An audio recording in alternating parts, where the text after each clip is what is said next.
Hello, and welcome to the Mr. 50mm YouTube channel. I'm Mr. 50mm, and today we're going to have a look at another 10 megapixel CCD shooter from the mid-2000s. And if you couldn't guess by the title already, that's the Sony A100, this camera right here. Now, I got this partly because the 10 megapixel CCD in this is fairly similar to the D200 CCD. I believe there's really just one main difference in that the sensor is a bit of a slower readout.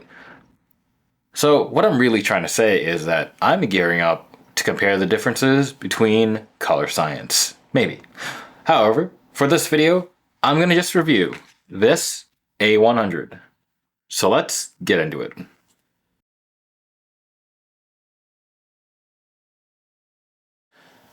What is the Sony A100? Well, this is the Sony A100, and it is the first DSLR made by Sony after Sony acquired Konica Minolta. Now, this was released in July of 2006, and the camera uses the Sony or Minolta A mount, and we'll get into that a little bit later. Features a 10.2 megapixel CCD, the Sony ICX493AQA. It has an ISO range of 100 to 1600 with no real expansion options, and the shutter is good for 30 seconds to 1/4000th of a second, with a flash sync of 1/160th of a second. The AF module has 9 points, but only the center is a cross type. So, again, here we go with the focus and recompose recommendation with this camera. Metering is done using a 40 segment sensor, and the camera shoots at a fairly pedestrian 3 FPS with a raw depth of just 6 shots. The rear display is a 2.5-inch unit with 230 K dots.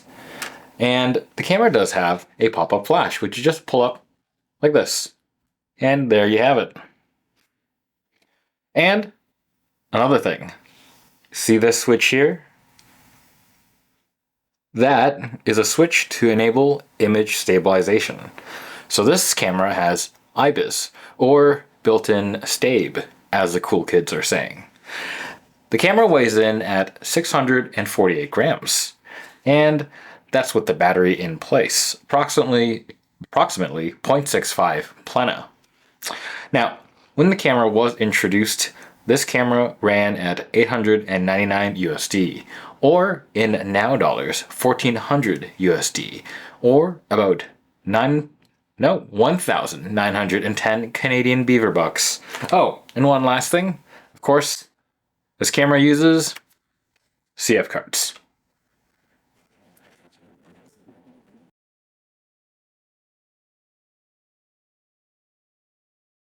Operation and feel. So this camera was released shortly after the Konica Minolta 5D and 7D, basically after Konica Minolta got absorbed into Sony. And this is good, because the A100 is inspired by these older 5D and 7D designs. And, you know, the Konica Minolta company, they expertly sculpted their cameras to deliver ergonomic excellence. Unlike many Sony cameras that came after the absorption of Konica Minolta, the A100 itself has buttons, and they're placed relatively sensibly. Additionally, the grip on the camera is fairly deep, and it's super comfortable. The A100, though, it is a camera that was aimed at the lower mid-tier segment of the camera market. And this is kind of evident by the fact that this camera only has one command dial, and it's right here, just in front of the shutter there. Kind of sucks. 2 would have been ideal.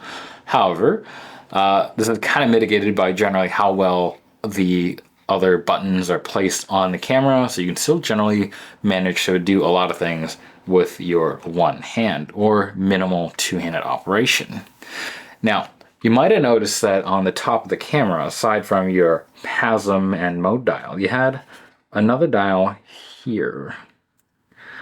This is actually a very useful dial. It can be set So you can make a bunch of little adjustments, like your white balance, your ISO, your focus modes, your dynamic range stuff. Overall, it's a fairly handy dandy dial, and how you use it is fairly simple. You select the mode that you want to have adjusted, and then there's a button in the center labeled as FN. So you press that, and then you'll notice on the back of the camera, you have, on the back of the camera, you have the adjustments right there. Additionally, you can also make the changes with your D-pad when you're on that screen, or depending on what it is, your command dial. So overall, the left dial use is fairly intuitive and doesn't really get in the way. It just kind of is a little slower than if they had done it with, say, other buttons and a second command dial. But overall, I'd say it's a win. Now, the camera's menu system, it's also quite a nice thing to use. It's not like later Sony menus, which are a bit bloated and have a lot of things in them. It's very simple, very straightforward. You can see here is your categories of menu. You got 3 categories, and on this side you have how many pages that menu is, that sub menu is broken up into. So quite a simple and small menu system that's easy to operate. Now, you might have noticed that we were looking at the screen back there, and you might have noticed that it is, again, it is not a million billion dots like you find on your modern displays, but it is still a screen that works fairly well, and still fairly good for doing things like image review, checking, basically doing your chimping after you take your photos. You can have a look. Now, I'm not going to say that the display is super color accurate, but it does the job, and for a camera of the time, it was a fairly good screen. Also, when you're navigating the menus, going through options and doing image review, the system is fairly snappy. It's not crazy fast. Sometimes it does take a hot second to load up when you're like zooming into an image or deleting stuff, but it isn't aggravating. I think they really put in some effort to just make sure the camera was snappy and not getting in the way of shooting. That being said, when you are shooting, you may notice the AF module, it's a bit dopey. Generally accurate, not super quick. Oh, and another thing when you are operating camera, this camera has an interesting thing that they call iStart. You might have noticed in the back of the camera there's 2 little sensors there, right here. Now, what that actually does some of the time is that if you put your hands up to it, or all the time, and you have your info display on the back, it'll turn the backlight off, save some power. But it does have a feature, again, called iStart, where if your head is moving towards the camera, before your eyes reach the finder, the autofocus will kick in to whatever point or setting you had it on and try to acquire focus a little quicker. So it's kind of, it gets started before your eyeballs reach the finder. Now, this is, at least it was meant to kind of prime your autofocus and get things going. I actually ended up turning this off just due to the way that I normally hold and operate the camera. I would normally hold the camera by my side and tie the strap around my arm, and the camera would swing across my legs. And it ended up kind of triggering this iStart fairly frequently, and it started becoming a thigh start. And I found this very annoying. So I turned it off. But, your mile may vary with this iStart system. Maybe you like it, I don't know, but I don't. So there you go. Mine's turned off.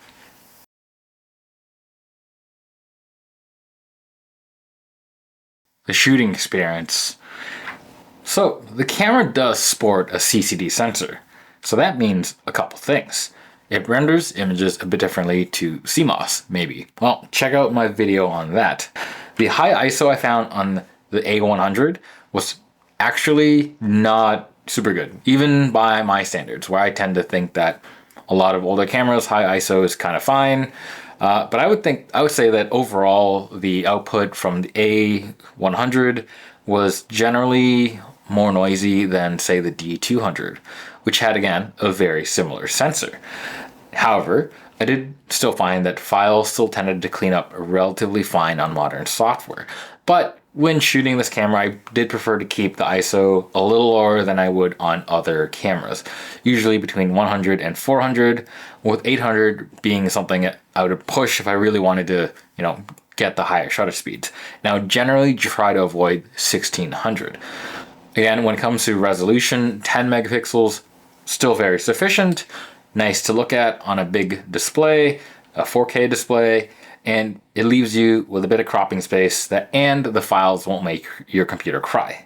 Now, the 3 FPS shooting, generally, that is actually fine for most things that I find, but one thing that does limit things is that, the AF system on this camera is a bit dopier than other systems. Again, it's dopier than the Nikon systems or the Canon systems of the era. But even worse than that is that 6-shot RAW buffer. It's quite limiting. Now, you'd have to shoot your shots very well timed if you're trying to do any kind of sports or anything like that. Again, doable, but really not ideal. There are other cameras that have bigger buffer depths that would help out with shooting action or moving targets. But that being said, let's have a listen at that shutter. Oh boy.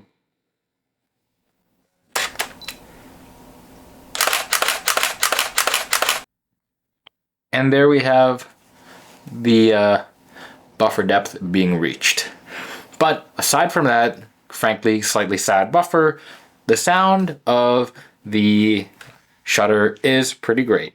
And when you are shooting stuff and you're shooting at lower shutter speeds, that built-in IBIS really does come in handy. Again, not as good as a modern IBIS system. It won't, stabilize things for your like a million stops worth of shake, but it's nice to have IBIS on these older systems. And overall, shooting with this camera, it's nice. Output of the images is pretty good. The sensor, it renders as much detail as any other sensor of the day. And there isn't too much worry about, AA filters smudging things over. And the color rendition from the camera is quite nice. I don't have a problem with it. The files are also fairly malleable, so you can tune things to the way you want them. Now, I won't comment on JPEGs because I don't really shoot JPEG on cameras often. Again, I primarily like to shoot RAW. So that being said, we'll move on to the photo gallery so you can judge for yourself what the image output looks like.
Recommendation. Before we get into the recommendation per se, I do want to say that I got mine for around 55 USD. That being said, I did have to do some minor tweaking to mine. You can figure out what that is if you do want to figure it out by watching the episode 2 of my ramblings. But essentially, I had to do some focus tweaks. And it's not super hard to do, but it's a little annoying. That being said, on average, functioning copy that you don't normally have to worry about normally comes in at roughly 80 to 140 USD, which means it's a fairly cheap CCD camera. Now, on top of the low cost, this camera, as you might have guessed, has fairly good ergonomics. And, again, CCD's pretty awesome. But that's not the only reason why I would recommend this camera. I would recommend it because it is a really cheap way to get into Minolta or Sony A-mount lenses. Now, at this point in 2024, the A-mount system is pretty dead. But what that means is that lenses are fairly cheap. And a lot of the older Minolta lenses, again, like this 100mm macro, is simply excellent. Now, just an example of how cheap some of these lenses are. At one point, I ended up picking up the Minolta 50mm 1.7, a 28mm 2.8, and a 100 to 200mm zoom lens. That's 3 lenses, all for roughly 50 Canadian buckaroos. That's like $2 US or whatever the conversion is. Additionally, I bought this Sony branded 50mm 1.4 for $100. And another thing, aside from the fact that the lenses are cheap and tend to be fairly good quality, is that they're very available. Unlike the Olympus 4/3 system, which had a fairly short production run, the Minolta/Sony A-mount has been around since the 80s, and it only got discontinued like mid-2010s. So it's had a very long production run. And as a result of that, you can literally trip over 50mm lenses if you're not looking. All this means is that you can get a whole Minolta A-mount lens kit for very cheap. And if you get a camera body like the A100, you can have an entire Minolta A-mount shooting system for a very low amount of money. And it'll take great photos. And another reason to just recommend the A100 over other Sony cameras is that later DSLRs, they kind of hit the hammer on the camera bodies there and just seem to have really messed up the ergonomics. All in the name of trying to simplify things for entry-level customers, like on the Sony A390, where they seem to have basically forgotten that buttons are pretty useful, and using that particular camera is kind of a pain. Now, I do understand that by the time they made the switch to CMOS sensors, like in the A500, more of the Konica Minolta design had kind of creeped back in, and you got kind of buttons that make sense again. So, if you wanted to go the CMOS route, again, I'd recommend something like the A500, but I would recommend the A100 for anyone that is interested in the CCD shooting experience. Partly because they are still very attainable, ergonomics are very good, and I think right now they are selling for less than the Minolta 5D or 7D digital SLRs, while also having a more modern 10 megapixel sensor. That being said, if you do want to get into A-mount and you don't want APS-C and you don't mind CMOS and you have a considerably bigger budget, you could try getting one of these, the A99. It is quite a great camera, but this video isn't about that camera. So, we'll end things there with a highly recommend.